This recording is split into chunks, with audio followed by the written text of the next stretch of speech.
Hi, today I'm going to show you how to do a cleaning cycle on an Epson XP-412. Now this can be done directly from the printer using the control panel on the front of the machine. Now we're going to go along using the arrow keys here until we get to setup, and then we press OK to go in. Now we want to go down to maintenance, which is the second option, press OK. Now again, the second option down is head cleaning. What head cleaning does is force ink into your printer's print head, hopefully dislodging any ink that has dried or congealed there. So we can press OK again, and then you press this button over here on the right hand side to go.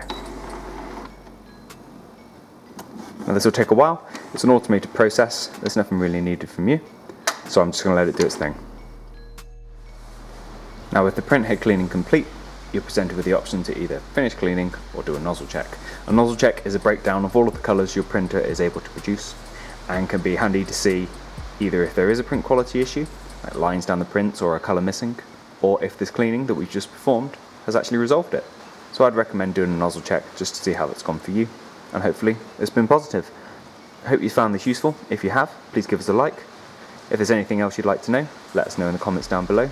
Otherwise, thank you for watching, and I'll see you next time. Take care. Bye bye.